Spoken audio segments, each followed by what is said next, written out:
Hello everyone, welcome to Shonky Lab.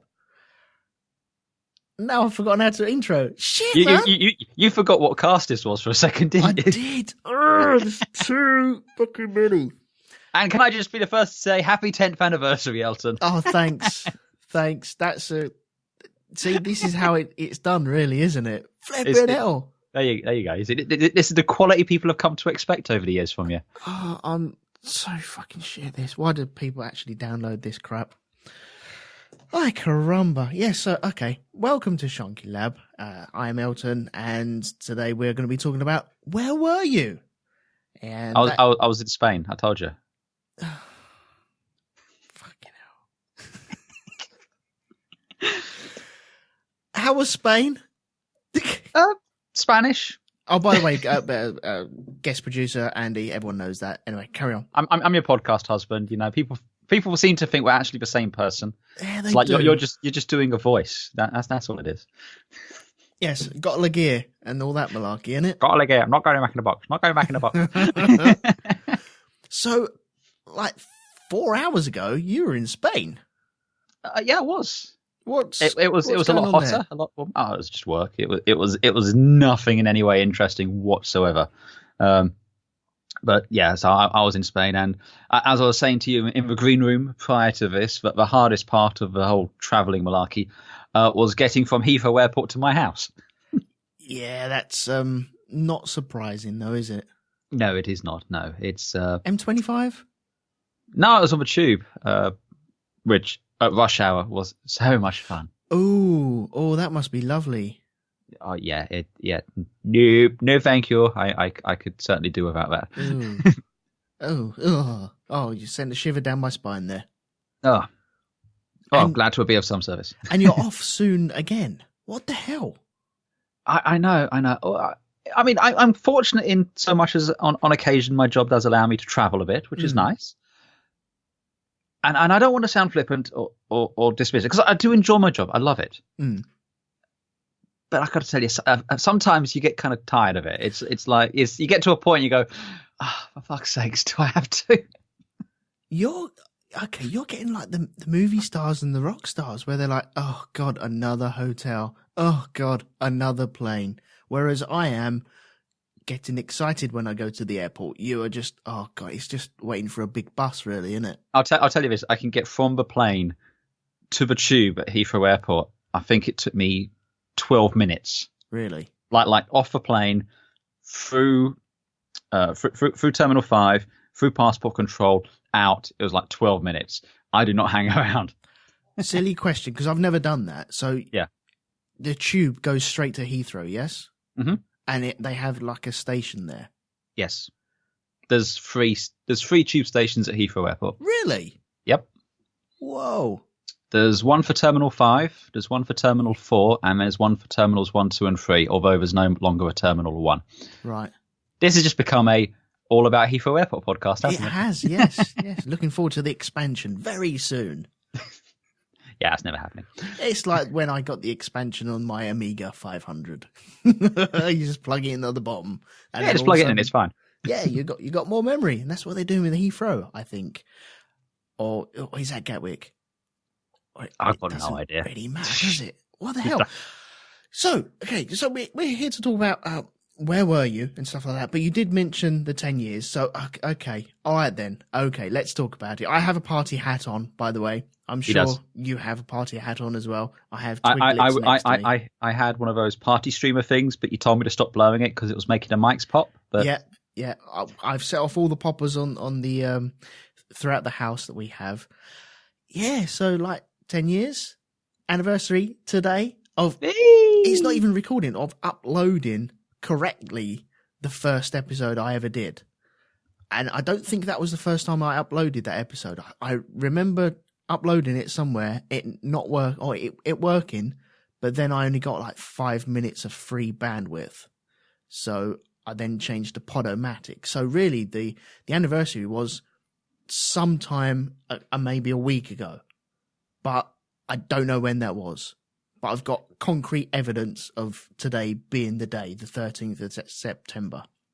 Oh, so what do you remember of that first episode?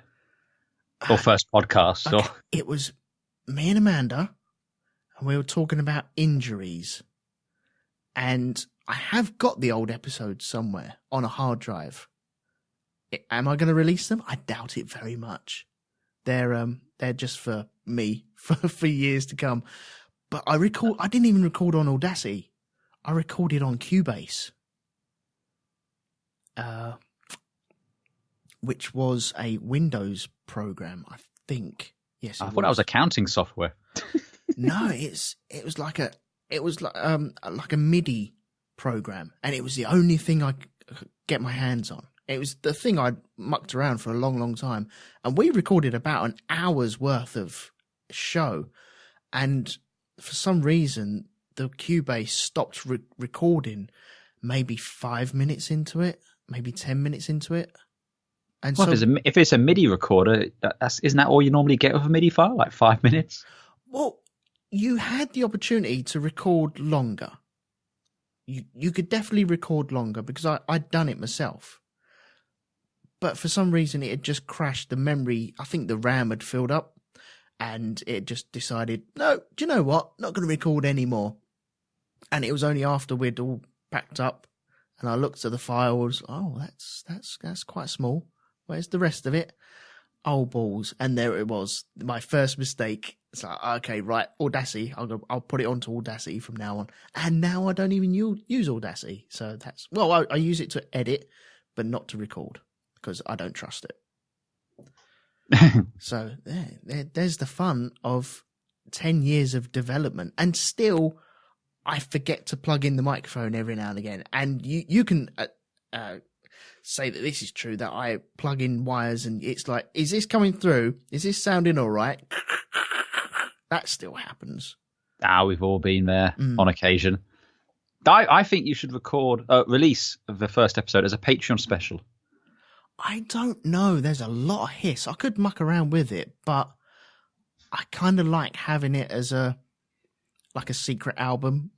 Yeah, but you see, this is the thing. It's like them words. Yeah, but it's like the Wu-Tang Clan thing. You know, you charge 17 million quid for it, and if someone wants to pay that, they can have the only copy. Oh, I like that. You see, so it's like a Patreon tier. 17 million. The first 5 pre-Shonky Lab episodes. Yeah, didn't that twat that put the price of pills up by that Wu-Tang Clan album? He did, and I believe it was then impounded by a judge. As if they haven't got masters of that. Unless he bought the masters, which I doubt very much. No idea. Yeah. So, thank you to everyone that's celebrated with me and sent me lovely good wishes. That's heartwarming. That's lovely. So thank you very much. That's at the Shonky Lab. No, it wasn't Shonky. It was on the Facebook group of it the was. Shonky Lab. And in the green room, you were going to tell me a stat, and I said, "Don't tell me now. Tell me on air." Okay. You have a stat to share with us all. Yes, it's not a great stat, but I personally have recorded a number of episodes. Would you like to hazard a guess on how many episodes I've recorded over all of the shows that we've done? It doesn't seem that many, really, but you know. So we're talking Shonky Lab, Black Dog, Flix Capacitor, Apotheosis of a Bombast, Grand Prix Podcast, Band of Brothers Podcast, and Earth Moon Podcast. What else? Hang on. There was Rethinking Lost as well. There was Rethinking the X-Files. Witless for the Defense. Oh man, I forgot about that. So your stats are already wrong. Yeah, they're like well out. Oh, that was about 20. Let's say about 20. All right, let's say 20. Okay. That. Oh man. Okay. I'm gonna guess. 163.5. Because I think at some point or another, one of these has failed recording midway through. 163.5 episodes. Yes. Are you sure? Yes. Since that when I joined the Black Dog, it was episode 200. Yeah, I'm sticking with that. I'm confident. I'm nailing my colours to the mast. Are you sure? Yep. Okay, well, you're well out. Okay. Overall, with absolutely everything, it's 568. Whew. Where Wow. did that come from? Now, granted, in the grand scheme of things, there's people that have recorded thousands and thousands and done shows which have hit hundreds and hundreds. But little old me from my front room, recording studio, over 500 episodes. That's not bad, is it? Well, if we assume that every episode is an hour and a half, and I know Black Dogs used to be a lot longer, but Band of Brothers used to be a lot shorter, so we do that. That's 852 hours. Whoa. So let's just see how many days you've spent 35 and a half days recording podcasts. Whoa. Over a month. Over a month. With no toilet breaks or anything. With no toilet breaks and no time off for good behaviour. Blimey, man. That's bonkers. Oh, well proud of that. That's good. Yeah. Right. What on you? I think that's a golf clap. Thank you. I'm going to blow smoke up my own trumpet again, one more time. Okay. I do have another show, just in case people haven't seen this on the Facebook and they haven't found it anywhere else. Wait. Before everyone rolls their eyes, I'm not on it. Get in. I mean, yes, you're not. No, you're not. It's a different person, isn't it?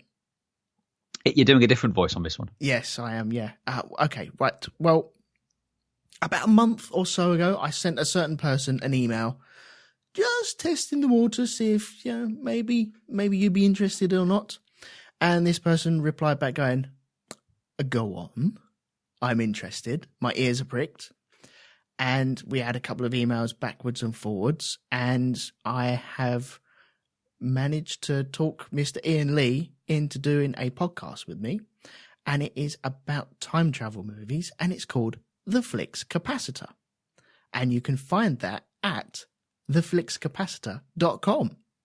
I don't think you get enough credit for just how clever that title is, though, because that's legitimately awesome. It's not my title. I have to hold my hands up again to that.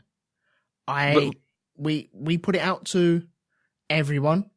I put it out to all of my listeners on Twitter. He put it out to all of his listeners on Twitter. Someone came back with the Flix Capacitor, but spelt Flix as in how would you spell it? Not the Flix way, the other way. Flicks? That's the one, yes. Okay. And then we both decided it might be better if it is actually like the Netflix, and then it looks like Flux when you write it down, because it does actually look like Flux Capacitor. Yeah. So that's up. We don't have an email just yet, and it is we haven't decided on a solid routine of recording just yet, but the first episode is up on iTunes, so please go along, subscribe, download, rate, review, do all the normal things that everyone likes in the podcasting world, and help us up the charts. I have two questions for you. Yes, go on then. Question the first, will Yes. you be taking requests? I can't see why not. And question the second, are you going to implement some sort of community feedback, if you will? Not necessarily reading out whole, essays with voices and so on and so forth, but, key points perhaps, just will you say on Twitter, we're reviewing this. What do you think in 140 characters or less? Oh, and I know Twitter's 280 characters, but screw it, 140. We're traditionalists here. I think there might be, and going on my past history on reading out feedback, that's probably a bad idea.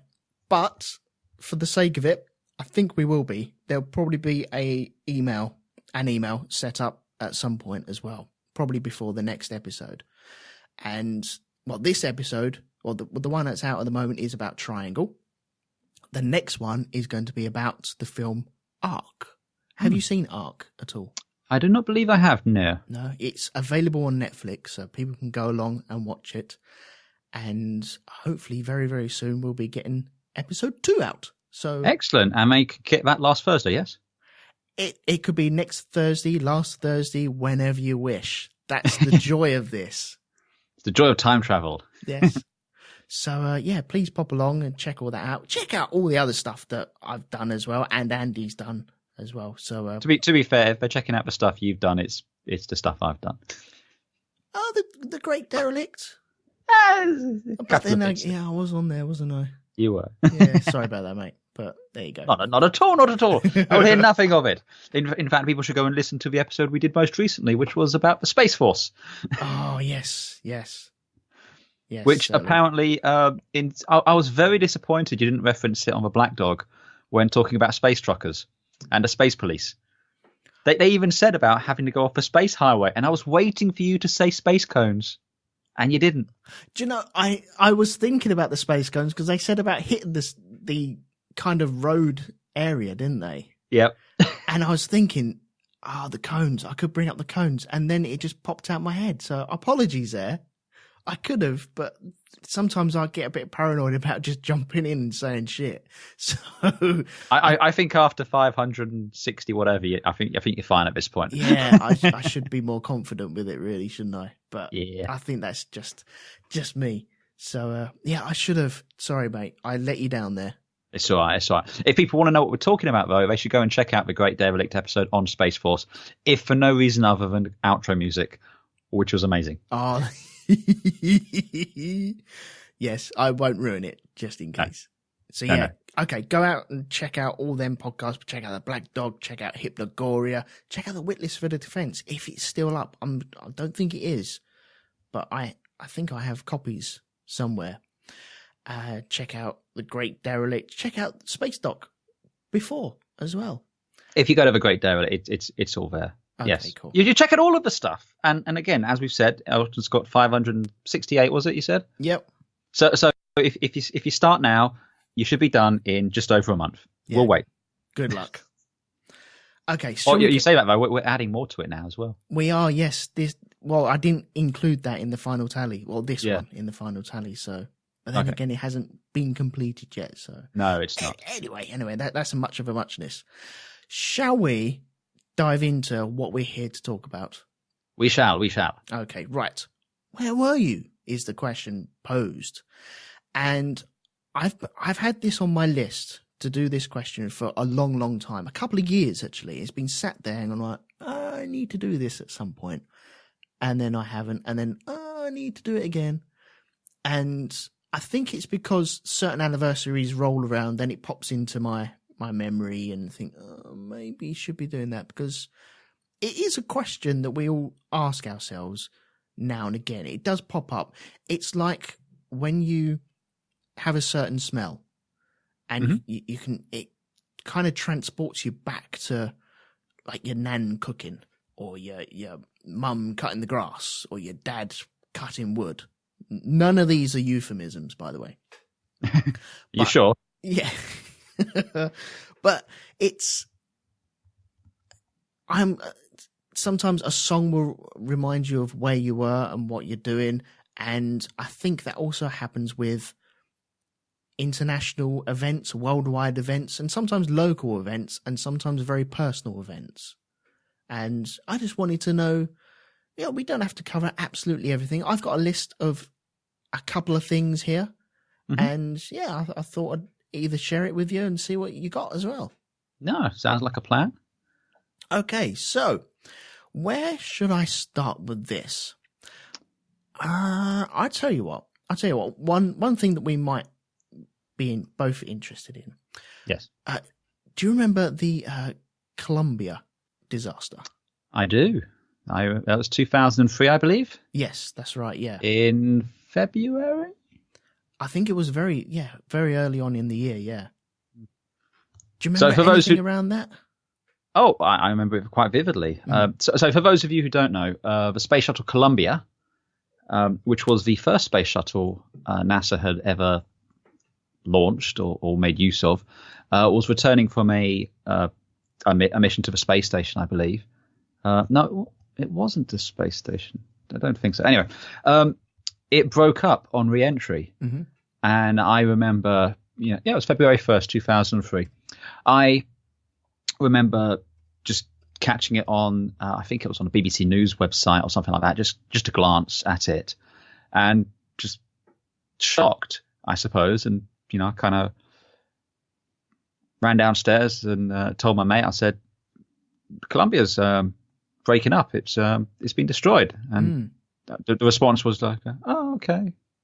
And I was more shocked of that reaction than anything, because I was expecting, I've long, everyone knows I'm a huge space buff and everything like that, and I can name all the space shuttles. I can name all the space shuttles in the order they were made as well, and I can probably tell you the year of their launchers, because I'm a bit of a geek. So I kind of just expected everyone to have the same connection to the shuttles that I had, and it just wasn't there.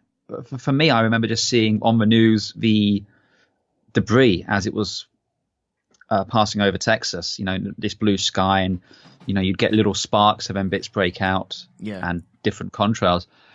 And I don't remember this from the time, but more of when you're watching the news later on and they were replaying the stuff from Mission Control, and the flight director just saying, they try and raise them a few times and then they just say, "Lock the doors," which is telling the controllers they can't leave until everything's been documented. Yeah. Everything's been logged and all that. Shit is going down. You ain't leaving here. You see the big fan over there? Guess what's just hit it? Yeah, exactly. And then after that, there was, a week or two where, people just finding bits of a space shuttle. And they were, I seem to recall someone holding up a helmet that they'd found. And, there was nothing really larger than, I suppose, the size of a briefcase from what I can recall. Yeah, I remember the helmet. I remember seeing the helmet, the visorless helmet, wasn't it? Mm-hmm. Yeah. And then what was even more shocking that came out a bit later on is they had footage, because the astronauts were filming the beginning of re-entry, and that had survived. So yeah, that was that. But so as for where I was at home at the time. Yeah, I was at home as well, and I'm pretty sure Amanda came up, and I was upstairs in the bedroom for I can't remember what the reason was, but it was, I can't remember what time of day it was or anything like that, but she came up and said, you better look at this, because there's a shuttle they've lost a shuttle. And I was like, what? What do you mean they've lost how do you lose a shuttle? What does that mean? And I remember putting the news on, and you just saw these sparklers kind of twinkling across the sky. And I'm like, what? Is that it? And yeah, that's it. And just sat there mesmerized. And the distance and the speed that it was going, it's really hard to judge how fast that was going, how far it was going as well, because you've got nothing in relation to it. It's just blue sky, isn't it?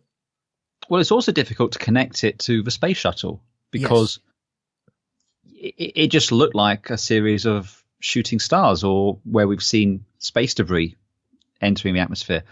It was very hard to connect that with the space shuttle. And it was also how slowly it was happening. We may as well kind of sidebar a little bit. Do you remember Challenger?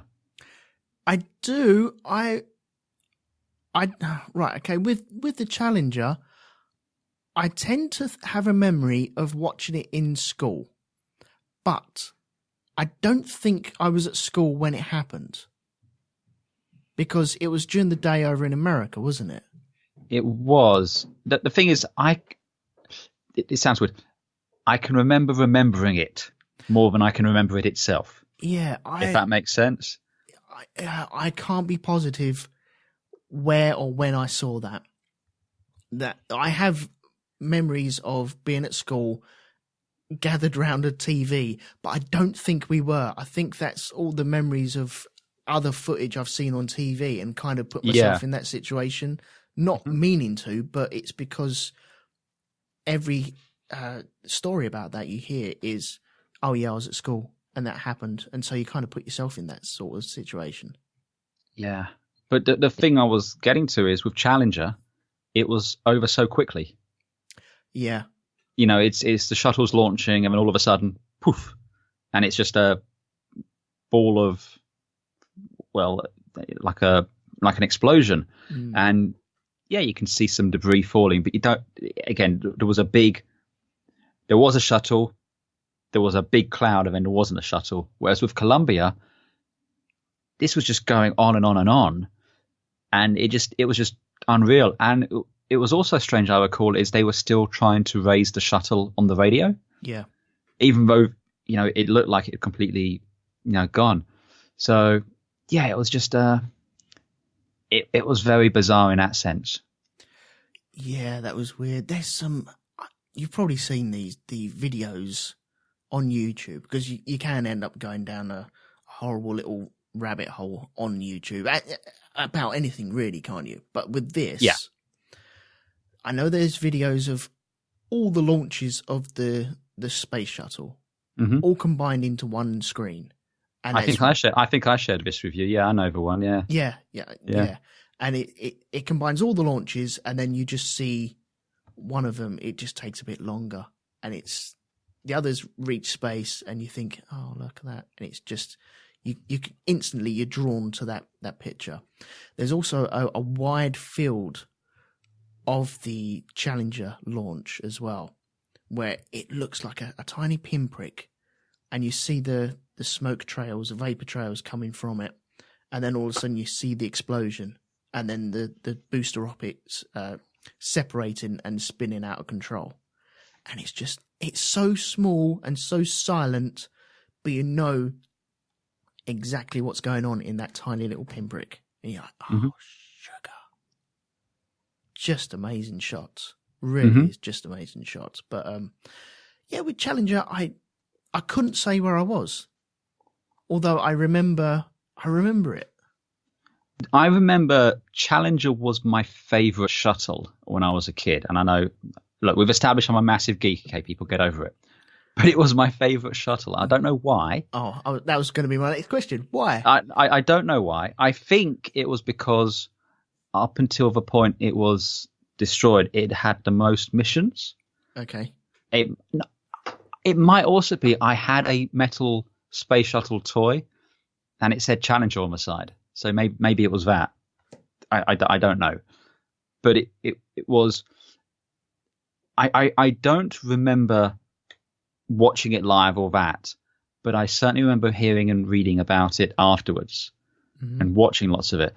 I was still too young to really connect the death of the astronauts with the, for me at the time, it was the shuttle had gone and it was more being upset about the thing than the people. Because when you're that age, you just can't really make the connections, I suppose. But it certainly left an impression. I just remember 1986 being one of those years where a lot of stuff happened and a lot of it kind of overlapped. So that in my memory, it feels almost like one thing led to another thing, led to another thing. Yeah. But I know you hate it when I point these things out, but I think I was 5 at the time. Yeah, I'm not going to point out ages or anything like that. No. And I wasn't doing it to make fun. I was just highlighting, at that age, I'm a little kid. Space shuttles are cool. That was kind of a connection there. Yeah. No, that's cool. That's cool. Okay. Do you want to take one, or shall I just go through my list that I've got and then we just? I'd say go through your list because I've got a few. Yep. And I'll bring them up if you don't bring them up, I suppose. I suppose we probably warn people, but a lot of these are probably going to be kind of sad events because those are the ones which tend to make you stop and pause and reflect. They're the ones that stop the world. Yeah, they are. And unfortunately, our generation hasn't really had a Neil Armstrong moment. We've not had a moon landing. So we can't really talk about that one. Yeah, I totally agree. I'm just looking down my list. I've only got a tiny little list, but so we don't have to waffle on about this or stretch it out or anything at all. But yeah, they're all they're not good. I hadn't noticed that. Wow. Okay, right. Let's go to one more recent. Hang on, let me just bring it up on Wikipedia. What about, where were you when you heard about the 7/7 attacks? The 7/7 attacks, I was just back from university. And was I back from university? I'm just looking up what year it was. 2005. I was back from university for the summer. And for my summer job, I was working as a motorcycle instructor. Yeah. Just teaching people the CBTs, their basic training. And we were out in Did you have one of them bikes with the big gloves on it? Oh, I didn't. No, I had my bike, which is the big GSXR 600. Oh no, that's people doing the knowledge, isn't it? They have the little bikes with the big windscreen and then the big gloves. They do that, but a lot of people doing that, and like pizza delivery riders and everything, they have to. Well, they used to. I don't know if the laws changed since, but they used to have to do the CBT test every 2 years. Yeah. So you'd get them coming in, and they just go through the basics, and off they go. So anyway. We were in a school playground in Edgware, which is where we were doing the basic training. So we'd lay out the cones and everything. And I got a message from a friend in New Zealand asking if I was okay. And I was like, I'm fine. Why? What's up? And they said, we just heard there was a bomb in London. And I was like, oh, okay. Well, no, there's nothing here. I'm absolutely fine. And I left it at that. And it was only later on when I got home that I saw the news, what was going on there. And it was, a bomb had gone off on a tube train, on a bus. Was it 2 tubes, actually? I think it was. I'm looking anyway, now. It was one of those. It's a weird thing because I missed the initial breaking news. It didn't have quite the same impact as, say, 9/11 did, where I was watching that happen. But yeah, with the 7/7, I was teaching people to ride a motorbike at the time. Right, there was one at Liverpool Street Station. Was there one at Liverpool? No, there wasn't one at Liverpool Street Station, was there? It was Tavistock Square. Tavistock Square. There was on the Circle Line near Aldgate, Edgware Road, and on the Piccadilly Line near Russell Square. Right, okay. Where was I? I was at the top of Shooters Hill when I first heard about this, because it wasn't too early in the morning, but I was at top of Shooters Hill heading towards Greenwich, and I was listening to the radio, and the first initial reports coming through on the radio, I think I was listening to LBC at the time, and they were coming through as, there's been a big power cut on the underground, but we'll keep you informed as to what's going on. And by the time I got down to the bottom of Shooters Hill, there was another report saying, there's a big power cut. They're still looking into it, possibly an explosion, maybe from a fuse box. And by the time I got to my friend's house, who I was picking up, it had all started to kick off. And there was reports of another explosion, which was on the bus. And I picked him up, and then we got into my van. We were going to go and do some jobs at work. And it came through that stuff was happening, and it was getting worse and worse. And we was like, do you know what? Let's go in your house. And so for the rest of the day, we just sat there glued to the news, just watching it on his dad's TV and just watching it unfold. And the weird thing was, I think I phoned my brother, or tried to get through to my brother, couldn't get through to him.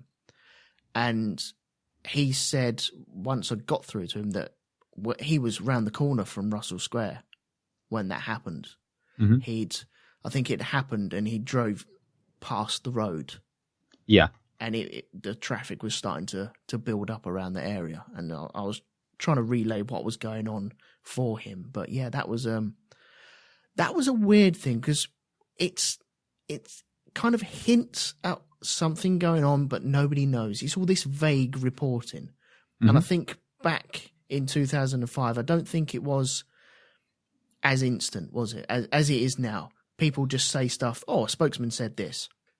Yeah, I mean, it's certainly gotten to the point now where they'd rather report the rumor and then correct it later on than wait and get the facts. Yeah. So it's you've got to be first with the breaking news. Yeah, even if it's wrong, it doesn't matter if it's right or wrong. They want to be first.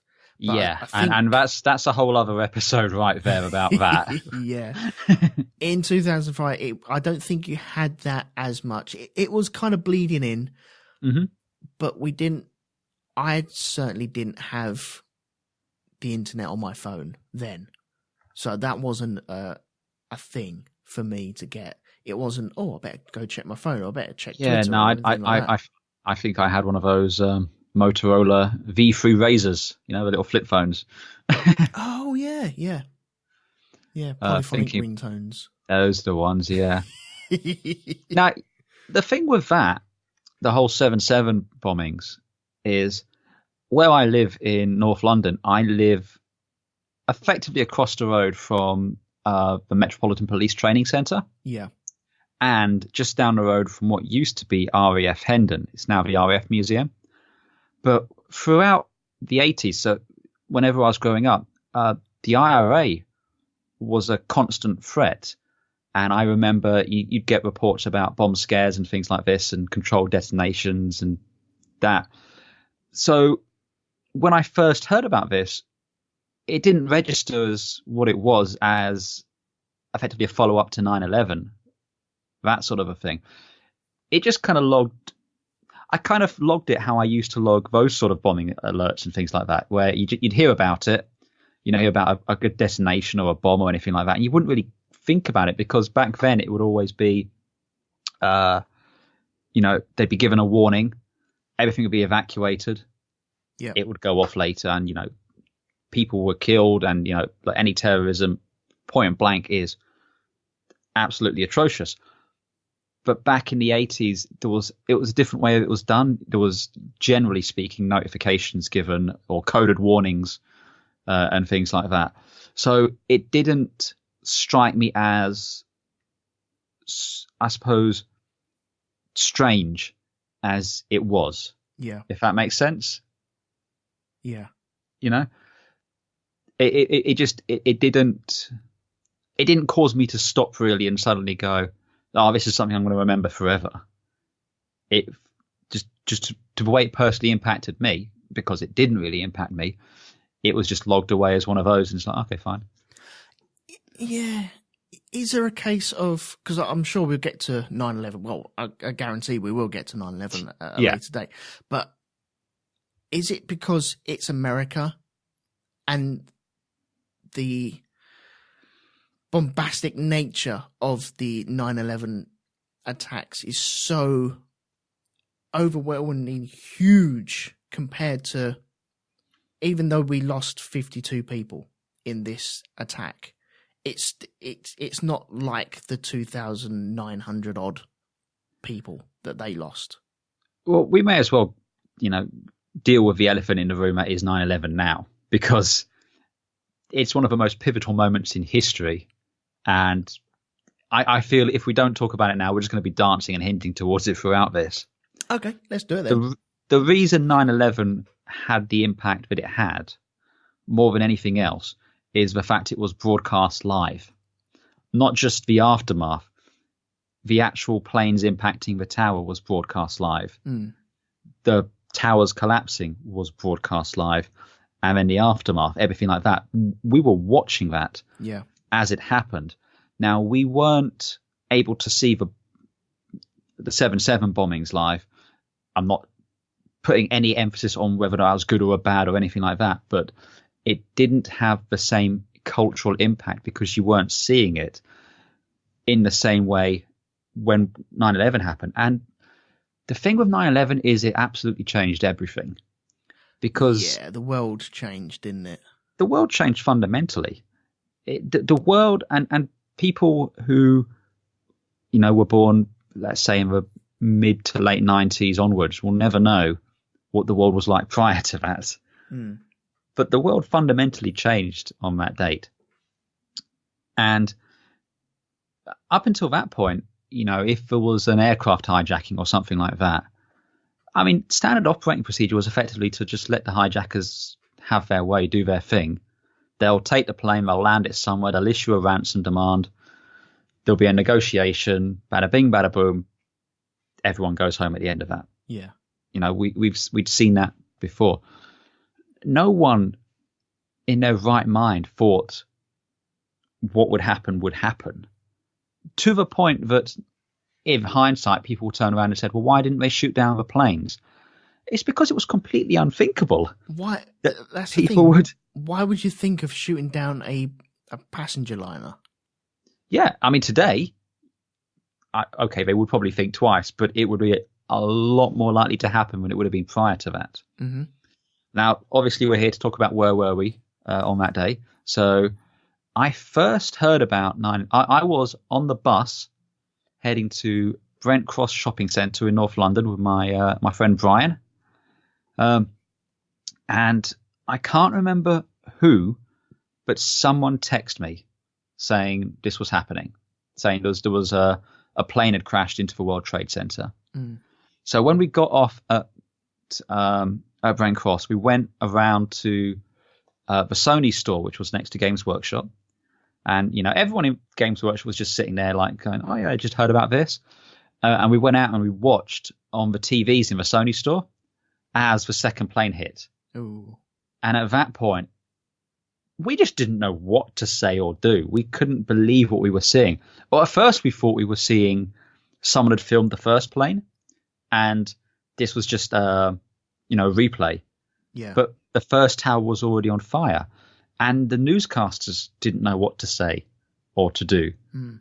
And the whole shopping center was very quiet because this was a weekday, I think it was. And it was quite early. No, it would have been about midday-ish, I think.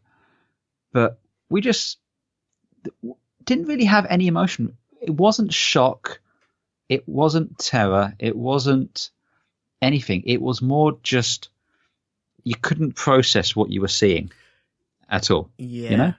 It was just I don't know. So, you know, we watched for a bit and, you know, the towers were still standing when we left Brent Cross. I remember when I got back and I switched on the TV and, you know, it was on every channel. Mm. Even I don't think we had Sky at the time. So we just had the 5 terrestrial channels and it was on all of them. That was all it was. Yeah. And yeah, we saw the towers. No, the towers didn't come down a bit later because I remember they were starting to speculate about it and what would happen. And then they went. And at that point, there was almost a sense of inevitability that was going to happen. Right. And you saw the first one come down. And I remember watching that. And I was just wondering, what's going to happen with the other tower if it doesn't fall? Will they have to gut it, dismantle it? I couldn't, you know, that was the kind of thing I was thinking about because it was too big to really process what I was seeing. And then the tower fell. And then one of my biggest memories, and if you ever get a chance to go to the World Trade Center Memorial in New York, which everyone should go at least once, and only once, because trust me, it is a powerful, powerful place. But it was the sound of all of the lifeguards that the firemen had, their personal alarms, which go off if you go into a smoke-filled room and you don't come out in a certain time. They start this alarm, this chirping. Yeah. And it was all you could hear from there was these alarms just going off. And it was haunting, this sound. And everyone just seemed stunned. No one knew what to do. No one had a clue. How do you process? What do you do? Again, it was too big to process. And it was because it had all been filmed. That was why. I mean, I don't want to say I'm giving them credit, but it was designed in such a way that that's what would happen. It's also why our overriding memories of 9/11 are the World Trade Center. It's not the Pentagon or United 93. No. We remember them. But because they weren't filmed in high definition, full color from multiple angles, I mean, it's why they flew one plane in and then flew the second one in later, because all the cameras would be there to capture that moment. Right. And that's why it sets in. To give you another example of why that's so effective, the Hindenburg. Only, I think, about 40 people died on the Hindenburg. But it was filmed, and everyone can see the airship coming down and the fire and the flames and everything, yeah? Yeah, that's right. 1,500 people died on the Titanic, but they were still using ocean liners. But because it was filmed and it was so instant and it was just so shocking, that's what killed airship travel. Yeah, that's right. Yeah, well, the Hindenburg, it couldn't carry that many people on it anyway, could it? A couple of hundred. It could certainly carry more people than any aircraft at the time could. Right. But what killed airship travel for effectively, I mean, they're starting to come back a little bit now, but it was because it was filmed. Because there was plenty of other airships were destroyed. You had the R-101, you had the Archon and the Macon, which were US Navy ones. Plenty of other airships were destroyed and lost, and they were reported and they saw the aftermath. But what killed them off was the Hindenburg bursting into flames and being filmed. And that was the power of seeing that then being broadcast into, cinemas and everything as it was on show reels. I mean, and that's iconic now. Over humanity. Everyone knows that moment. Yeah, yeah. And so it's the power of capturing that image is what embedded it in the human psyche like that. And that's what killed airship travel. It's I really try not to sound morbid, but it's the rewatchability of it. Because you can watch like the Hindenburg and then watch it develop. It doesn't matter if you watch it in slow motion, if you watch it in real time, watch it silently, or what. The way you watch it, you know what's going on there. You know what kind of impact it's having on people, and sometimes you always put yourself in that position as well, don't you? And I suppose that is where your mind wanders and you end up going down little holes where you think, what happens if I was there? What happens if I was there? What would I do in that situation? Would I have the balls to run towards it? Would I have the balls to run away from it? What would I do? And you put yourself in that picture. And the same with the 9/11.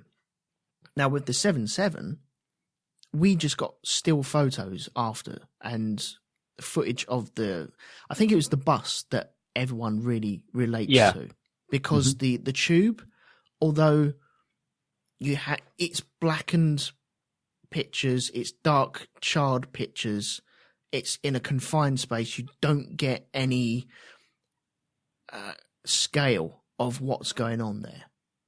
You haven't got any wide shots of that. You haven't got an overhead camera of it. You haven't got 45 different angles, because you can only get so many angles on a tube station. And so the bus becomes the iconic picture of what has happened. I think it was also the bus effectively being peeled open. Yes. And it's something you could visually grasp, but because it wasn't filmed, there aren't video pictures of showing that, and the bomb going off and, all that thing. It just doesn't sit in the psyche in the same way. Yeah. Like you're saying, because, partly because you can't place yourself in it. It's not as shocking. We humans are a very voyeuristic species, I suppose. We enjoy, there's enough footage and enough documentaries from 9/11 that you could probably stick them on now and watch for the next 10 years and never repeat the same program. Yeah. It's pretty much, there's been a constant stream of content from that. It's a bit like World War II. The History Channel can just get by doing documentaries on World War II forever and never have to make anything else ever again. That's right. Well, the amount of books that came out after 9/11 was just almost within weeks of it happening. They were on the shelf. Yeah. I don't think at the time I realized, I certainly within probably a few days, but when you're watching it, it didn't quite sink in that you were watching, it's an event that's up there with like the assassination of Franz Ferdinand, signing of the American Revolution, the moon landings. Yeah. the world was a fundamentally different place on September 12th, 2001 than it had been the day before.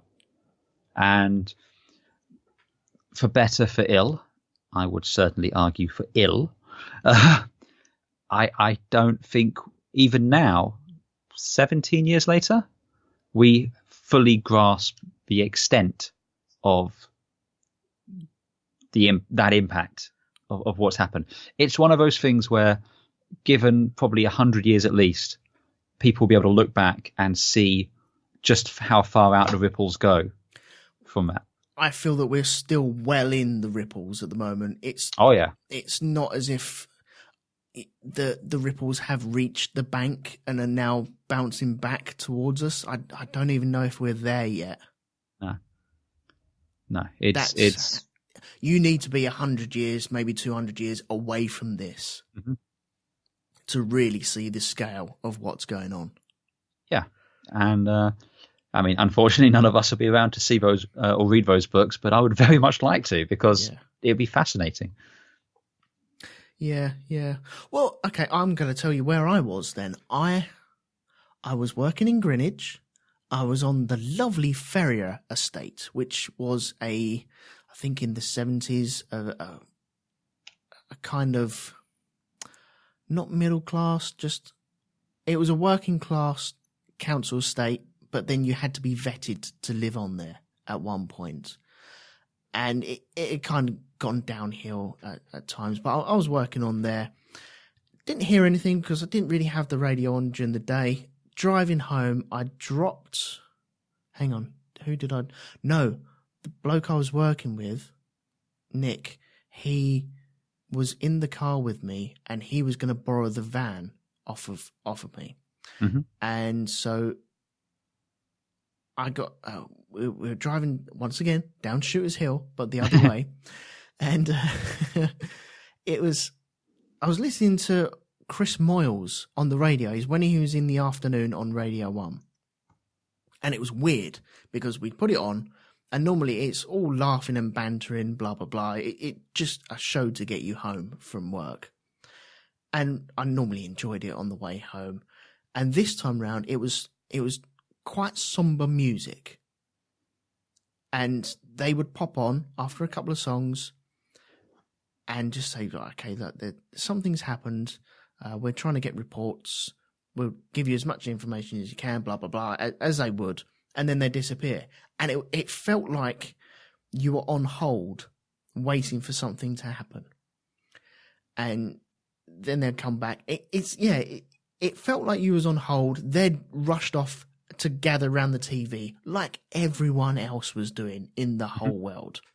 Yeah. And by the time I got to my house, Amanda had the day off sick. And I think she had the day off sick on the 7/7 bombings as well. So she's never ever allowed to have another day off sick. Because she she very rarely has days off sick. So I always worry. But she had the day off sick. I pulled up to the house. I walked in. And she was just sat there, cross-legged, in front of the TV, glued. That was it. And I walked in, and I went, "You all right? I heard something about this." And she went, "Yeah. See that building there?" I went, "Yeah." She went, "There was one behind that, and now that's gone." Because I didn't quite know what the World Trade Center was. I couldn't... If someone before then had turned around and said, "Okay, right, point out the World Trade Center." Oh... Okay, don't know. Maybe them, maybe that, maybe that. I was just unaware of it.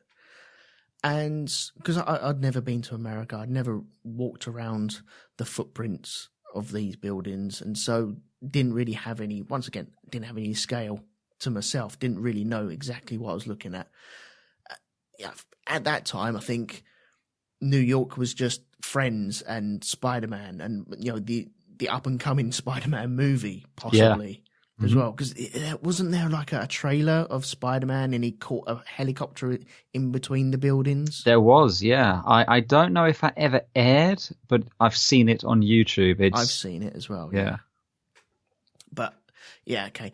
I I sat down. I was like, okay, so there was a building behind there. She went, yeah, there was a building behind there, and now it's gone. And the shot that they had, it was just of the first tower hit, but then you'd be looking back up New York, Manhattan. I'd see, once again, I still don't quite know what I'm actually looking at, but that was a weird feeling, because you are kind of watching a live action movie right there and then. And nobody knows the plot. Nobody knows where this is going to go. Nobody knows what is the next move. Nobody knows when the next act is about to start. And I remember sitting there watching it, and then all of a sudden, it's going. And we watched the second one fall. And then it was just, okay, now what? And the thing with live TV, they do it now where, like we said, they need the instant gratification of, okay, right, we got a story. And they need to report it there and then. And they'll loop footage of something happening. I think there was like a shooting in Australia maybe 2 years ago, and they had like 15 minutes of footage, and they constantly looped that. But with the World Trade Center, you had maybe an hour's worth of footage, and then they'd loop that and they'd splice it and they'd get different camera angles. So you're seeing it from all these different camera angles, and it was just on loop constantly. And I just sat in my front room just watching that. And then I went round to my mum and dad's later on, and it was the same looping TV again. And I distinctly remember going outside and not seeing any planes in the sky. I remember doing that, and it was just eerie, because we was living in southeast London at the time, and you'd have planes all flying over you all the time. Yeah, you would see the contrails, and now there were no contrails. You'd see planes and hear planes coming into City Airport. You'd see them flying over to either Gatwick or Heathrow, or going up to Stansted. And all of a sudden, because now you've been told that they're all grounded, you go outside and look, and you're like, oh, isn't that eerie? And that was the weird thing about it. That was bizarre, surreal, I suppose. It was, and that was probably the first thing that gave an indication of how serious this was. Because, in those first moments, everyone's glued to the footage and the news of the World Trade Center. And then you start hearing the reports about the Pentagon and, some other things. And no one really knows what's going on. And then they announce they're grounding all aircraft, like all planes are just being grounded. Yeah. And it's like, I remember going out in the garden and looking up, and there was no planes, no contrails, just how quiet it was.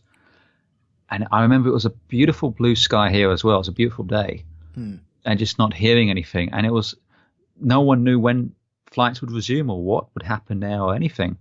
Do you know why they were able to do that, though? To ground all the planes like that?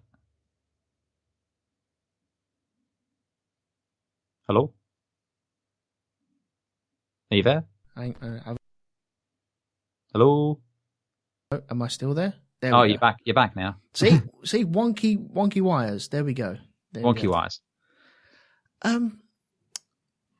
You said, do I know how they did that, or how they were able to do that?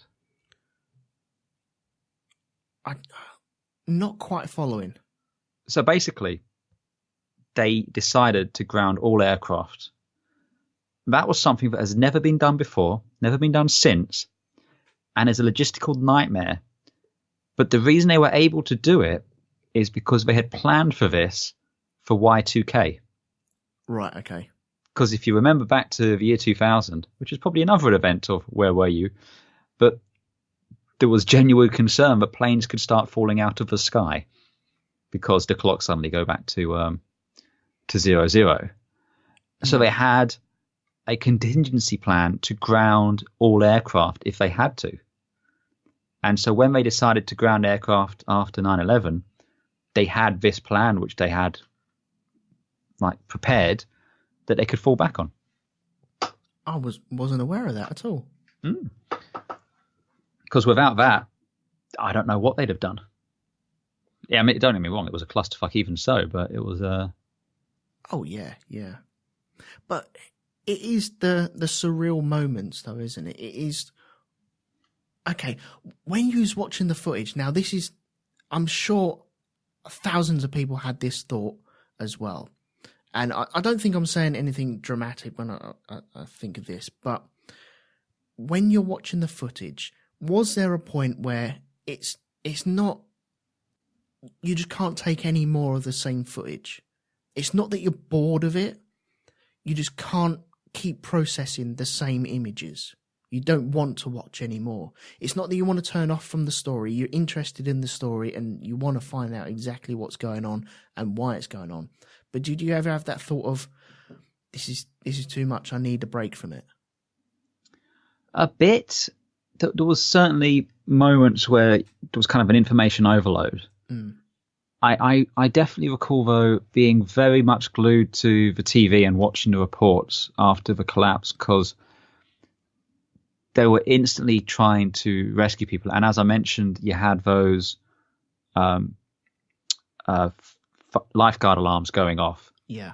And, they were already piling onto it. It was very hard to get a sense of scale as well, because you couldn't really connect what you were seeing on the ground with people. It doesn't seem like that big of a pile until you realize that the pile goes down maybe 5 stories as well. In fact, just this week, they only just reopened the subway station that was directly below, because the debris punched all the way down through into that station as well. Yeah.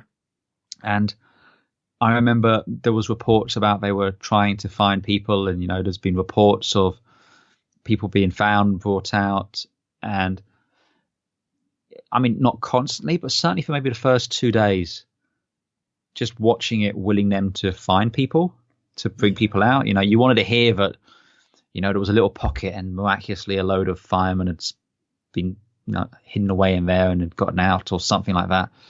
But I think it was after about 2 days, they just said, yeah, this isn't a rescue mission anymore. This is a recovery operation. Yeah. I think maybe even this week there was reports of someone being identified through their jawbone. Mm-hmm. And there's still about 1,000 people that are still not certain of, they haven't had the cast iron, yes, this was from this person, so yeah, we can say that he was in this pile or she was in this pile. Yeah. They still haven't had that. So you still got thousands and thousands of families still, I think they know their answer, but they haven't had scientific proof of, okay, here's your answer. Yeah, they haven't been able to definitively identify remains, because I distinctly remember reading or hearing an interview a few years ago where someone was asking about why is it so difficult to identify these people, and he goes, these were the 2 largest office blocks in downtown Manhattan, and they had not found anything larger than a post-it note out of these buildings. So computers, desks, chairs, photocopiers, all the kind of office paraphernalia reduced to rubble, and that stuff's a lot harder wearing than most humans. So that's kind of a given. But it's a weird thing as well. And I don't know if it's just how my brain processed it or what it is, but it's very hard to process. There were people there. You saw the buildings go down. You saw that happen. But it's very hard to process and to connect that were people in there as well. I fully understand, and I know there were people in there. I'm not dismissing that. I'm just saying the brain, my brain at least, doesn't process that. It's just too much to process. Once again, it is surreal, though, isn't it? Because we saw pictures of people at windows, I remember seeing someone at one of the burning holes standing there in one of the burning holes. Mm-hmm. But then again, it's like a surreal image. And you're like, well, this isn't a film. This is real life. That's an actual person there in peril. And it's so hard to compute what is going on there. But also, we're trained through films and media that they'll be rescued. If you conceive a person, if they're there, okay, fine, they're going to be rescued. Yeah. Well, okay. Just before this actually happened, I think a couple of days before, there was an England football match. And the world seems so, so different. England had just beaten Germany 5-1. And England was on top of the world at that point. We're all bouncing around. We're all going to win the World Cup and what have you, and looking forward to life. Things were good. Yeah, I had a nice house. I didn't have any kids at that time, so I had lots of money. But, but things were looking rosy. And then suddenly you just get this, and it's like, it's not even like a recession where you slowly slip into that and you feel it happening and you feel people tightening up and the mood slowly changing across the country. This was an instant bang. Right, okay, the wall has dropped. There we go. From then on, it's all different from here, and you have no power to change how you feel. The mood of the world has changed. Yeah. And that is weird. And I once again, I still feel like it hasn't recovered at all.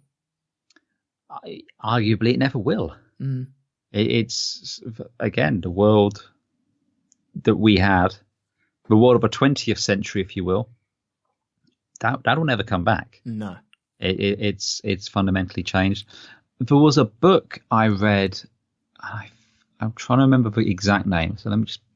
Man will quickly Google something and see if I can. Man turns to shelf behind him. Man turns to shelf. The theory is called the Black Swan theory, and I'll try and explain it because I don't fully understand it myself. But it's effectively, there's a universal truth until it's proven that it's no longer a universal truth. And it was known without fail, there was no such thing as a black swan. All swans were white. They just were. And that was true until someone discovered a black swan. And then that was no longer true.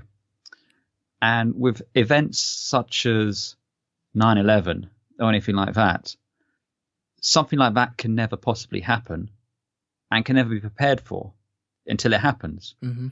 After it has happened, though, you can mitigate against it. You can prepare for it. You can plan for it. But statistically speaking, it will never happen again because it's happened and you know to expect it. Yeah. It's why,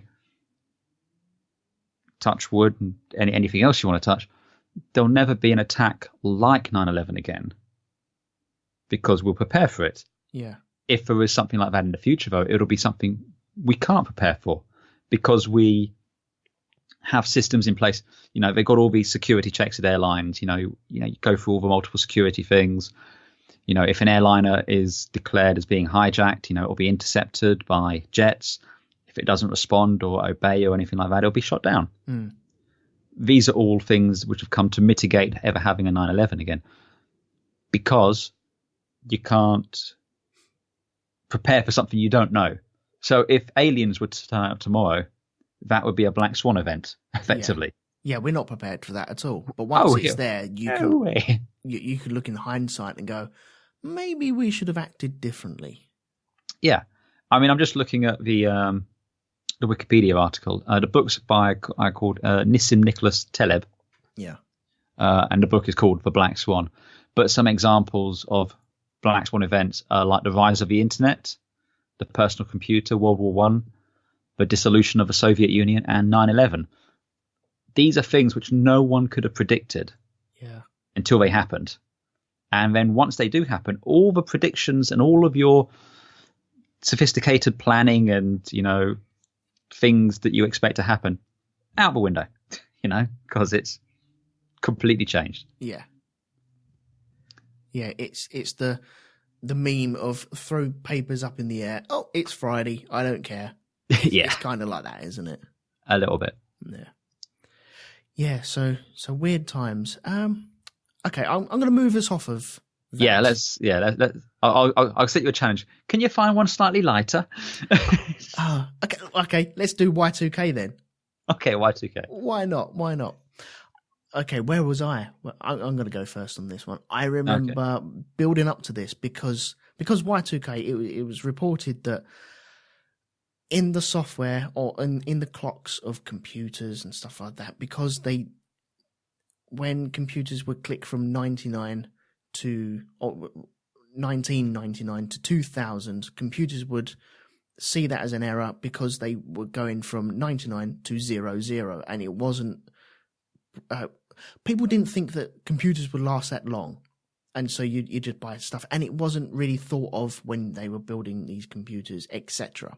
Mm-hmm. Even stuff without clocks, people still thought that would happen, and so the idea was when midnight struck on 31st of December 1999, planes will fall out of the sky, televisions will burst into flames, dishwashers and washing machines would attack people in their homes, microwaves would sprout legs, and cats and dogs living together, mass hysteria. Yeah, and the roads would be paved in silver, and hover cars would just sprout from the ground.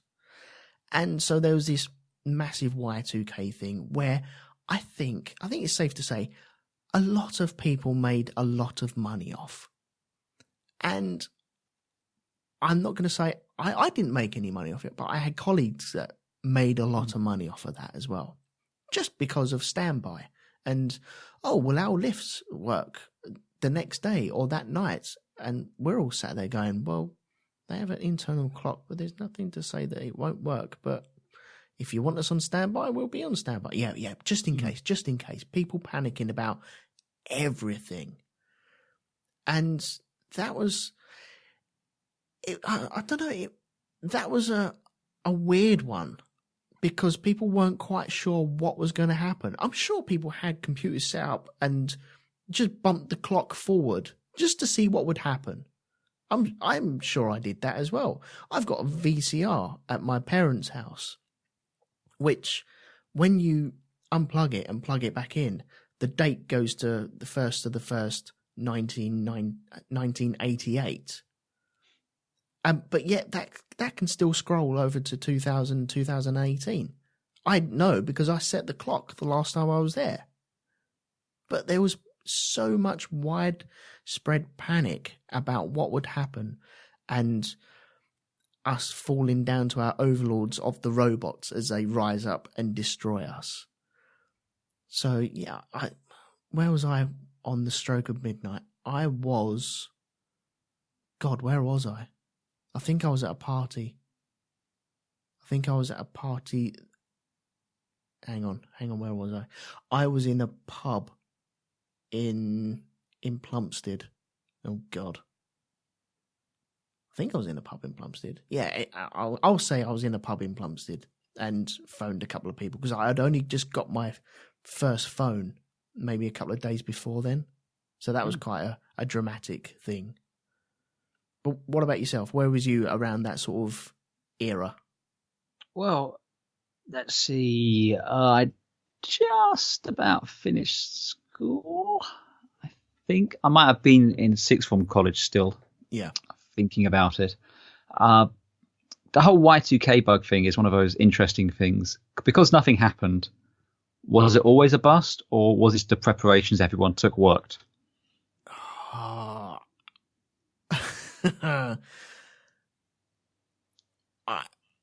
That's really hard. It is very hard, and because no if one you don't can do anything about it, then you don't really want to find out, do you? Well, it's the same argument people use for the nuclear deterrent. They say the nuclear deterrent works because we've never had a nuclear war. Yeah, it's somewhat circular reasoning. Until someone fires a nuke. Yeah, well, let's hope that doesn't happen. You know, arguably, if there are no nukes to be fired, then we won't have that problem either. Yeah. But that's neither here nor there. As far as the actual A2K, as it were, where was I? I was in London because foolishly I decided that's where one should be. So I went down towards Embankment with the entire rest of the population of the United Kingdom, except for yourself and the people in that pub. And I remember it was very cloudy, and we were promised a spectacular fireworks display. But this was before they figured out how to do fireworks in London properly. So what they'd done, bobbins, weren't they, at that point? To put it mildly, what they'd done is they'd put barges all along the Thames, as I recall. And what was supposed to happen was, at the stroke of midnight, Concorde and the Red Hours were supposed to fly over the London Eye, which would be switched on for the first time. And then there was going to be a fireworks display from all these barges and everything, and it was going to be spectacular, a moment to remember.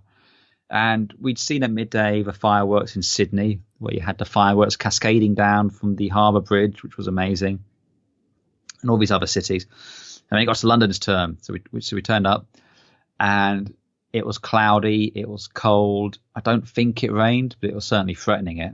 Yeah. And I think Concorde flew over, but the cloud was so low you couldn't see anything. So you could hear it, but that was it. If it flew over, I might be misremembering it, but I definitely remember hearing loud noises. I don't remember any Concorde at all. But then again, I think all cameras were really pointed at the dome, weren't they? No, they weren't at the dome. It was the eye, as I recall. Anyway, I was in that part. I was just along the embankment a little bit. And Slocum Midnight went off. Loud noises, might have been a jet, might not have been. And then the fireworks went off. And, you know, a lot of fireworks went off on the barge. But there was no rhyme or reason to it. There was no music that we could hear sync to it. So a load of fireworks went off for about 35 seconds or whatever it was. Yeah. And then that was kind of it. Yeah. And then it was, okay, yay. Now what? Now you got to get home. Well, I was... normally at this moment, Lee would play the Fellowship of the Rings music and give it up. So if you can all just picture in your heads the Fellowship music. In fact, tell you what, let's see if I can add a little production value here while I tell you my tale. So for those of you who know London, we have the London Underground, and on New Year's Day, they very nicely allow us free use of it. You know, you don't have to pay, and it's on all night. So we got on Embankment to the tube station, but everyone and their mother was trying to get into the tubes there. So that just wasn't happening. So then it was like, okay, what do we do now? Well, we'll walk to Charing Cross, because that's just a little bit further up. So we walked to Charing Cross, and oh no, that's just as busy. Okay then, well, we'll walk to Leicester Square. You can kind of see where we're going here. I see a pattern, yeah. You see a pattern. So hang on, let me see. Is this the right? Is this the right track? I'm hoping it is. So technical issues here. Yeah, it's all right. You're going to get me booted off YouTube as well. There you go. Anyway, just pitch that music, you know. The thing. So we walked to Leicester Square. No joy. Tottenham Court Road. Nope. We basically walked as far as Camden Town, and Camden Town was just absolutely insane. And at that point, we're kind of like, oh, look, fuck it, we've walked this far, we may as well just walk the rest of it. So we walked all the way, we walked from Embankment to my place, which was 8.5 miles, I think it was. That's not bad. It was not bad. I mean, I'm sure Lee Medcalf will appreciate the effort there. Didn't have one of those step tracker things at the time, but I'm sure it would have been an impressive amount. So yeah, I did that. Took I don't know, several hours. Yeah. But yeah, every tube station was rammed because we would just follow. I didn't know the exact route home, but I was able to, go from one tube station to the next. Yeah. And then so I got there and made it home in the wee hours of the morning. And so I believe the year 2000 was the very definition of a damp squib for me. I do recall seeing a few days later, though, someone had taken a picture either from a helicopter or from a tall building quite a way back from the river. And it was spectacular, the fireworks from there, because the entire river, because they had barges all down the river, it was like a river of fire. It was awesome from a distance. But when you're actually there on the river, it was just nothing. Yeah. So they've figured it out since, though, because I have to say our New Year's fireworks now, where they sync them up to the eye and they have the music and the lights and everything like that, pretty impressive. It's certainly up there. But yeah, it is impressive. I can't help. I think it's just the scrounger in me, but it's just a bit of a waste of money. Well, if we want to talk about wastes of money, we can look at the building located opposite the London Eye. But let's not. Let's save that for another podcast. Yeah. Also, with the Y2K, I think I'm right in remembering that it was the first year that pubs adopted you have to pay to get into our pub, and we're going to have bouncers just on random pubs, because we used to drink in a pub called the Prince of Wales, and we knew the owners in there, and we got on with everyone in there. And we were quite young when we started going there, but to pay to get into your local. So the next day, you wouldn't have to pay to get into your local. And the day before, you wouldn't have to pay. It was to stop just people piling into pubs. It was to control the amount of people in the pubs. But then it's like Xbox Live. Once you start paying for that, and once Microsoft see, hang on, people are paying for this, I wonder if we can do this all the time. And I feel that pubs saw, okay, people want to guarantee their spot in a pub just to get through the door. So we'll do that next year. And then we'll do that next year. And people kept paying and kept paying and kept paying. And like Xbox Live, people paid and paid. And then all of a sudden it spread onto PlayStation, because they were like, whoa, hang on. Xbox are getting money from people paying that, and they continue to pay that. Well, I'll tell you what, we're going to have a bit of that, and we'll charge. Rub my hands together there. Oh, I'll have some of that. Exactly, yeah. And if people hadn't paid in the first place, then people wouldn't be paying now. So, shame on them. But yeah, I think that was one of the very first years that people started having to pay to get into pubs. Also, when I said about cameras all on the dome, I distinctly remember, I think I've got it on video upstairs in the loft. I recorded that night on VHS just because it was a big date to remember. It's like a once in a generation type thing. A once in a millennium, you might say. Well, yeah, possibly, yeah. But that's all I remember about it. Okay, I'm going to move on to a lighter one, and then I'm sure we're going to go dark after that. Okay. What about the end of Concorde? Do you remember when Concorde finished? Well, you say a lighter one. The end of Concorde kind of started with a bit of a dark one, because this is one of the things I was going to mention. Oh, was it? Okay. Do you remember the crash of Concorde? I remember it. I don't remember where I was when it happened, though. Much the same. I don't remember exactly where I was, but I remember the footage of it flying out of the Charles de Gaulle Airport with its wing completely ablaze on fire. Yeah. And I remember seeing this blackened crater by a small, I think it was a bed and breakfast or something like that. Yeah. And nothing recognizable of the Concorde, and it was gone. And then hearing the next day that they were grounded. And it's one of those things. There's actually a Jeremy Clarkson book about this, where he talks about how we give personalities to inanimate objects and machines. The book's called I Know You Got Soul.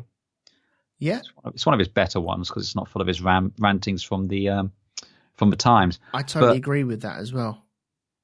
What, but it's one of his better ones? Or the inanimate objects that do a certain job. they have their traits. They're all a little bit different, and you can see that.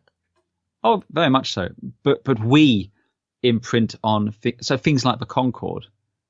You never would. I mean, there's many aircraft, 747s and 737s and Airbuses and everything like that. But there was only ever one Concorde, and even though there were, I think, 14 ever made, you always refer to the one you were looking at as Concorde, not a Concorde. It was Concorde, and to see it on fire like that was deeply shocking. Yeah. I mean, when you heard it was grounded, and that was very, very sad. And we heard, all of a sudden it's all coming out of the news about it was a death trap and all this sort of bollocks. It wasn't, and if what had happened to the French Concorde had happened to a British one, it wouldn't have happened, because British Airways had fitted a modification to the wheels to stop debris being thrown up into the wing, like what happened to the French one. They had mud guards, in other words. Not quite mud guards, but something similar. It was a bar in front of the wheels, so if a tire exploded, it would deflect the debris. Yeah. But the French Concordes didn't have that. So because of that, they were all grounded and forced to do all these modifications, and it returned to flight. But the return to flight was after 9/11, and there was a huge drop-off in air travel as a result of that. And they basically just use it as an excuse to kill it off. Because it never been... It's a misnomer that it was never profitable. British Airways always operated Concorde at a profit, but I don't think Air France did. And Airbus, who were the company supporting it, it cost them a lot of money. And they're like, we can make more money selling you different aircraft, so we're just going to stop supporting it. And that's why they elected to retire the aircraft. And yeah, that was very sad because it was announced, and it was almost like a bloody wake, because you heard about, the last flight to the US, the last flight back, and, it did a grand tour and it flew around various places. And I remember it flew over my house. Yeah, and with no troubles at all either, by the way. Oh, yeah. No, it was not a problem at all. Well, in the entire history of Concorde, only one crashed. Yeah. Not many other aircraft can say that. Yeah. Granted, because there was only 14 of them, it was, a much higher percentage of them were destroyed, but that's neither here nor there. But Concorde always seemed futuristic. And even now, there's nothing that you can fly on like that. It's everything's safe. And I'm not saying safe as in from a safety standpoint. I mean safe as in it's not exciting. It's not pushing any boundaries. It's not trying anything new. Yeah. It's just moving you from point A to point B as cheaply as possible for the airline. I mean, we said earlier, I've been poncing around Spain and flying. When I go to the US, that flight takes me to New York. It's like 7 and a bit hours. Concorde used to do it in 3 hours, man. Yeah, we've lost something, haven't we? I can't get from here to Cornwall in 3 hours. We have, as a human race, lost something when we lost Concorde. I think we lost that, the desire to innovate. It was like we were putting. I've said this before in other podcasts. We've lost that Victorian urge to innovate, to push forward. There's no Isambard Stephen Kingdom Brunel anymore. There's no one building big railways. No one building these grand structures and these, innovating like that. The closest is probably someone like Elon Musk, who frankly should stay off Twitter, but that's neither here nor there. But we don't have... And maybe off podcasts as well. Well, he's not the only one who might be smoking while stoned. Okay, with that smoking thing, yeah, that's like a no-brainer type thing. That was... I can't remember whose show he was on. I've seen that clip, and I've seen like the elongated clip as well. And the host of the show is smoking this thing. Elon Musk asks, is that a legal thing? And he said, yeah, it's legal. What he was smoking was legal. Mm-hmm. And so he tried it, but all the cameras and everyone just pounced on him for that. I'm like, come on, man, give it a break. Oh, he's got a whiskey in his hand as well, right? So most of the people taking this photo and photoshopping it and putting it on their websites. Oh, it's all, again, possibly another episode of a Shonky Lab at some point, but double standards. Well, partly double standards, but it's the hypocrisy about most drug legislation. It's if you look at the most dangerous addictive substances in terms of what's going to cause you issues, number one is alcohol. No, sorry. Number one was heroin. Number two was alcohol. Number three was tobacco. Cannabis was something like 9. Yeah. It's political more than anything else. I remember the government's drug watchdog did a thing where they said, this is our recommendation. These drugs are largely harmless, should be classed blah, blah, blah, blah, blah. These ones are moderately dangerous, and these ones are the most dangerous. And the government took one look at it and said, yeah, we're not going to do that. And it's like, well, if you're ignoring the scientific advice, you're purely basing it on political ideology. And if it's not based in science, why would anyone choose to listen to it? It's now do as I said. Why? Because. Yeah. It's just the way of it. Yeah. But as you're saying, the human race seems to, I suppose, when the train tracks were being laid, there was always more train tracks to lay. And now I suppose we've got to a point where we're not going to lay anymore. Or we might lay some, but not as frequent, and we're not passing our feet across the earth as we once were. The world is a much smaller place anyway, isn't it? So, well, at the risk of sounding like some filthy socialist student, what's basically happened now is people don't want to spend money, and I don't mean you and me and whatever. I mean just people. They want to have all the money. They want to have multi-trillion-dollar companies. If someone like Jeff Bezos has, what did he have? He's got a personal fortune of several billion. Well, that's useless because the money you're sitting on isn't serving mankind. It's just not in the system, is it? It's not in the system, and that's the big difference. Back in the way it used to be, it was the money went into the system. So you'd invest in the railways, you'd invest in infrastructure, you'd invest in these, you'd make stuff from it because there wasn't the desire to have all the money. That's something that really only kind of came around. I mean, it's always been there to an extent, but it only really kind of came to the fore in the 80s where the goal now is to just have all of the money. Yeah. And there's always more numbers to have as well. You've got all the money, and yet there's more to have. Yep. I mean, look, it's stupid. There's no way a man can spend. You'd be hard pressed to spend 100 million in a lifetime. Huh? Yeah. There's no desire to. Well, hang on. We've lost Concord. Well, why don't we try and push something to replace that? There's no desire to push that way, is there? Well, there's people trying to do stuff, and what it will most likely be is more of a business jet sort of thing. But the thing is, there's the wanting to do it, and then there's the getting off your arse and actually doing it. Oh yeah, I know that won't happen. I am guilty of doing that. Sometimes I'll sit there and the Flix Capacitor is a perfect example of me just deciding, look, it's not if I don't do anything, it's not going to happen. Sod it. What's the worst that can happen? I might as well push myself, and you never know what might happen.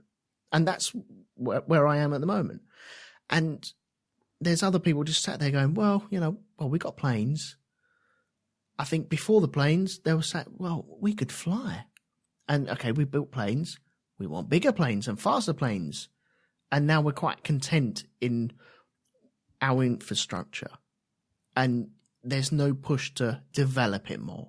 No push to make it faster. the way that there once was. I suppose. Okay, look at VHS to DVD. Big jump in technology and user interface, shall we say? And then it's a smaller increment to Blu-ray. And I suppose people are looking at, well, we've got trains, and then there's a big jump to planes. But there's what's next? What's that smaller increment? I don't know. I don't have the answer to that. But the only person who's really, at least publicly, pushing stuff is Elon Musk with SpaceX. Yeah. And that's on its own not enough. And arguably, it's not for entirely altruistic reasons. Mm. So it's just this. At some point, someone's wires got screwed, and people equated worth to wealth. You know, people ask you, "What are you worth?" As in, I mean, here you go, the list of the 10 richest people, and then it has net worth $112 billion for Jeff Bezos. But why does worth have to have a monetary value? But because of that, because people equate that, it's like when you look at countries as well. How good and how powerful your country is based off of your GDPs. How much money does the country have? Mm. And that's kind of gotten a bit out of control, which I believe is the understatement of the century. So because of that, because people don't want to spend their money, they don't want to invest it, they don't want to develop stuff, you know, they want to just have it so they can look at their bank and say, yes, I have this much money. Mm. And, you know, it's like, well, yeah, but you're not doing anything with it. It's just sitting there. It's earning interest. Yeah, it's earning more money. Yeah. And it's like, well, if it's not in the world, I mean, here you go. To Jeff Bezos, personal wealth, 112 billion. NASA's budget for the year 2011 was 18 billion. Flipping hell, man. It's mental.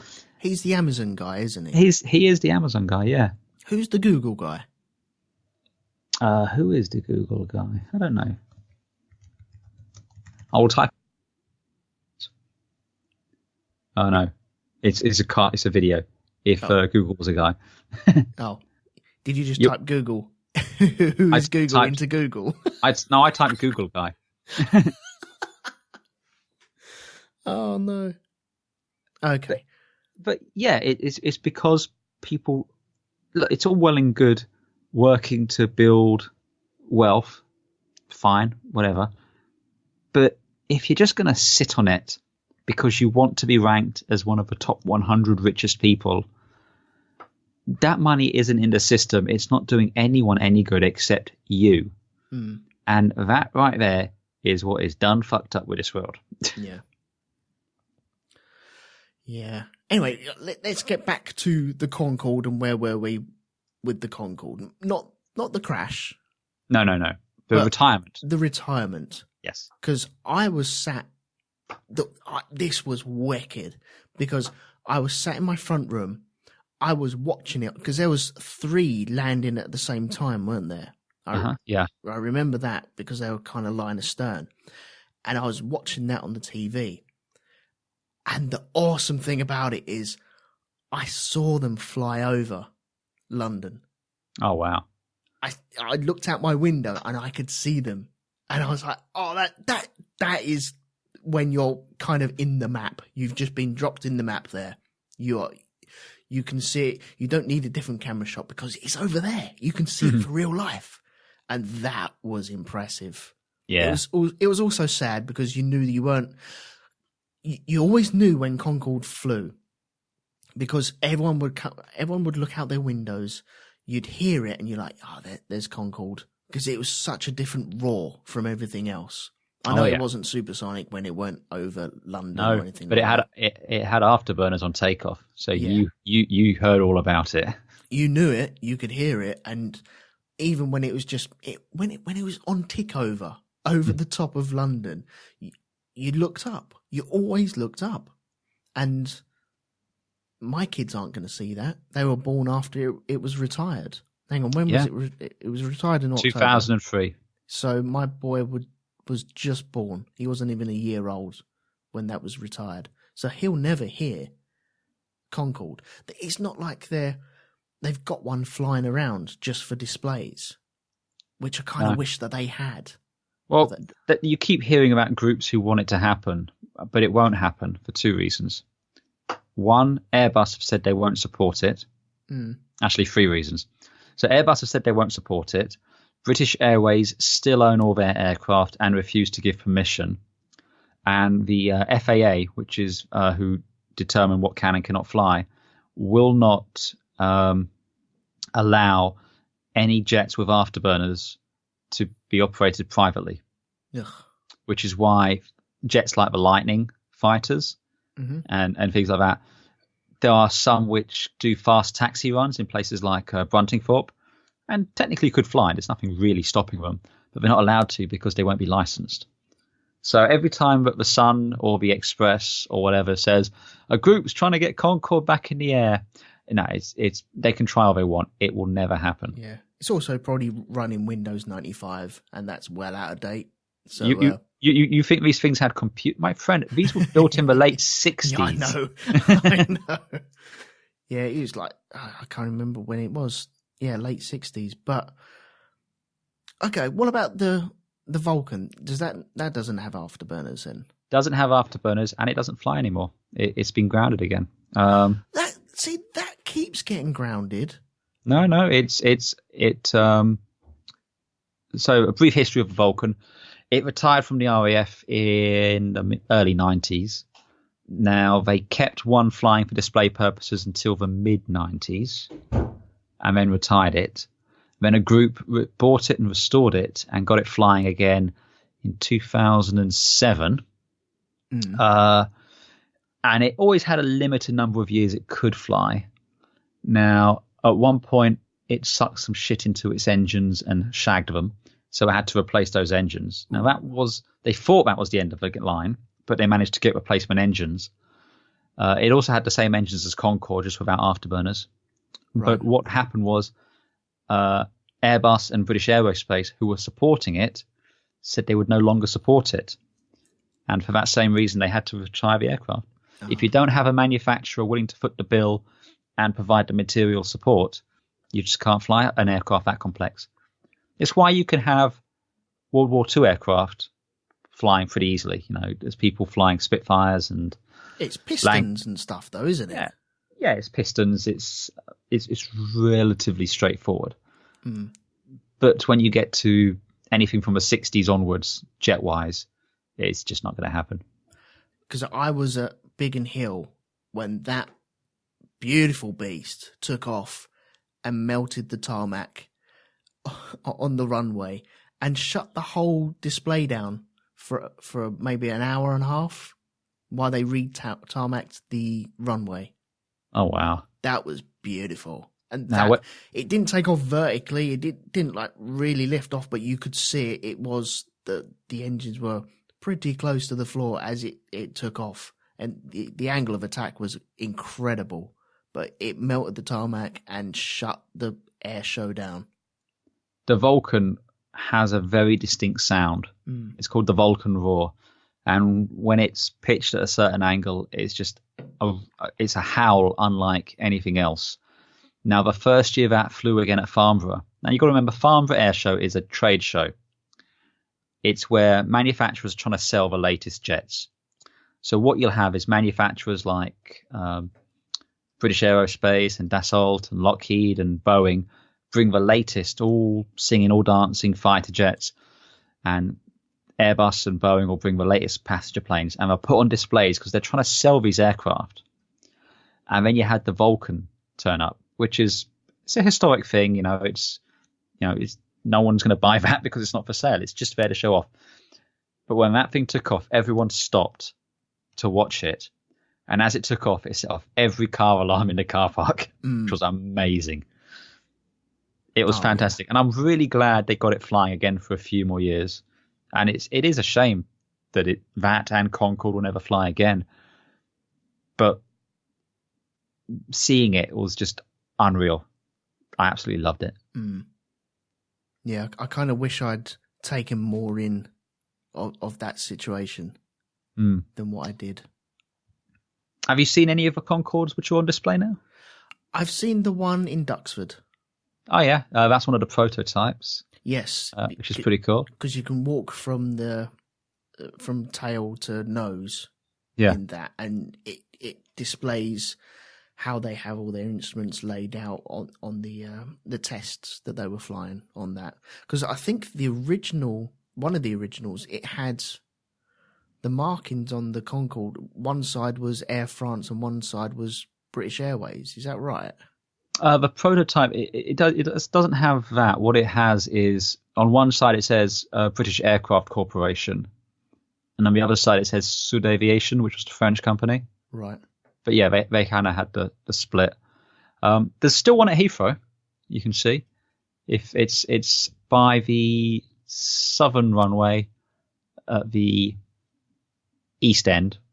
So if you ever were flying out of Heathrow and you're taking off from the southernmost runway, if you sit on the left-hand side of an aircraft, you can probably see it from there. It's quite a way away from the fences, so you can't really see it otherwise. There's one in New York next to the Intrepid Museum. Yeah. And there's one in the Smithsonian in Washington, D.C. Cool. So they're pretty cool. But yeah, it is a shame we'll never see that like again, because even if they do another supersonic jet, it'll mostly likely be a smaller business jet type thing. Yeah, it's going to be for the rock stars and the rich and famous, and not that Concorde wasn't, but it's going to be smaller and easier to manufacture. Well, here's an interesting little bit of trivia about Concorde. In the mid-80s, they did a survey of passengers asking, how much do you think it costs to travel on Concorde? And everyone assumed it was a lot more expensive than what they were charging. So being the enterprising individuals that British Airways are, bastards, they hiked the price up accordingly. Son of a bitch.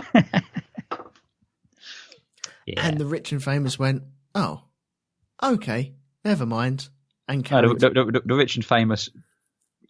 rich and famous's assistants just continued to book it anyway. Yeah, that's true, yeah. They don't care.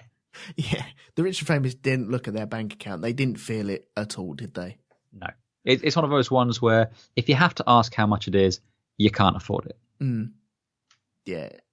Yeah, I remember one of my old teachers buying a Jag and then moaning about the tax that he had to pay on it. I was like, well, if you buy a Jag, then surely you should be in that position to not worry about the tax whatsoever. You'd hope so, yeah.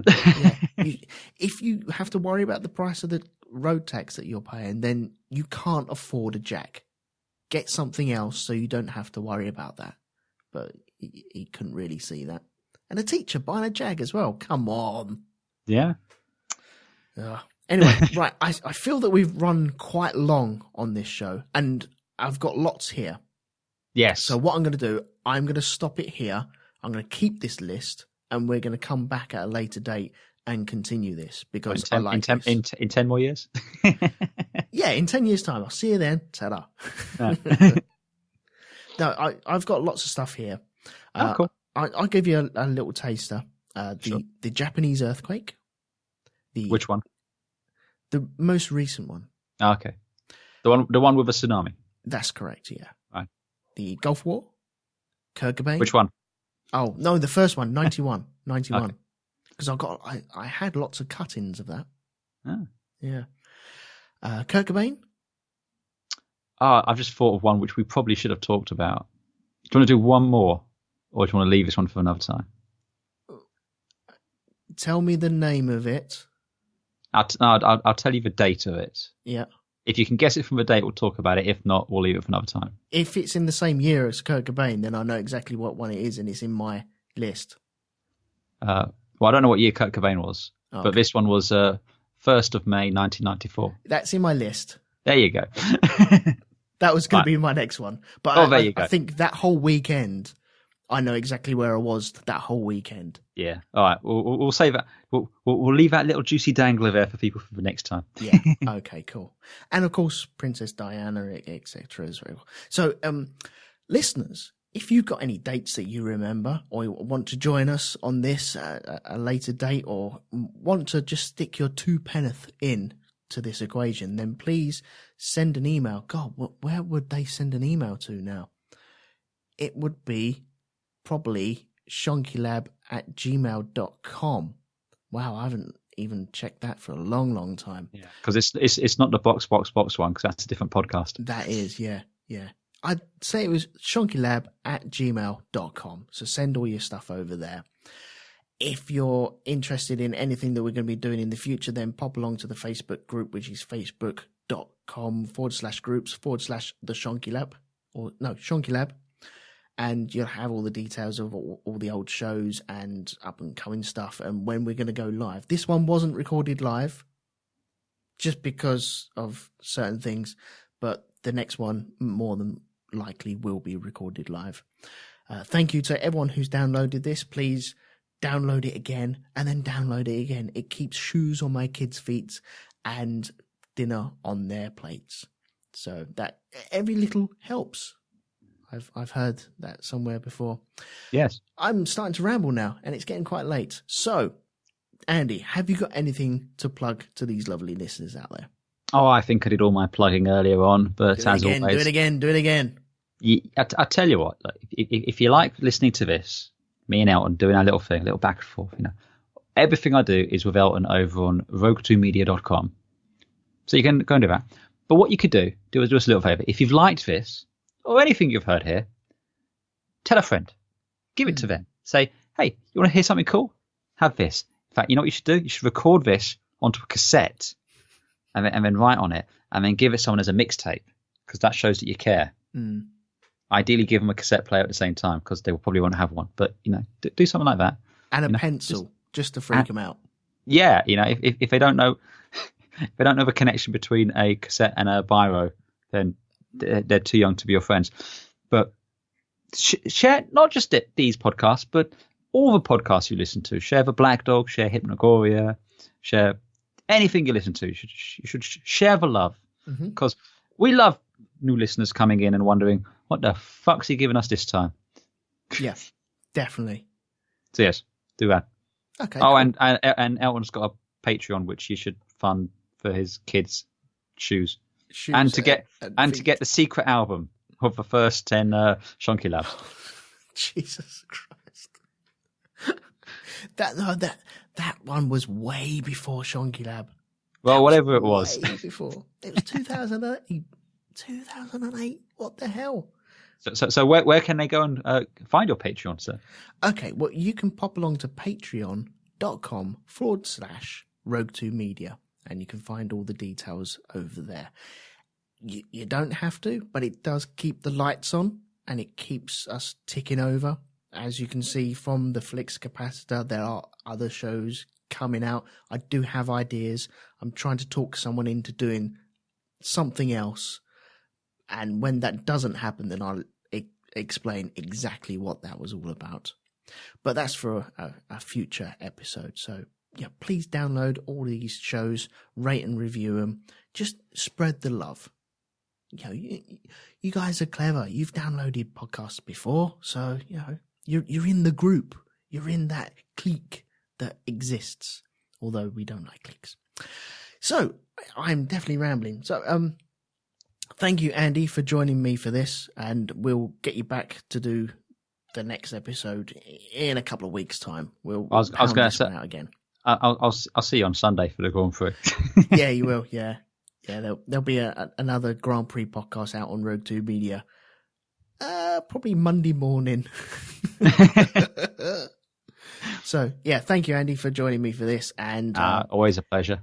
It just leaves me to say, please leave quietly. This is a residential area, and don't fly corn colds all over. Elton. Yeah. Guess what? Mm-hmm. 569. Yeah. Oh, yeah. Nice.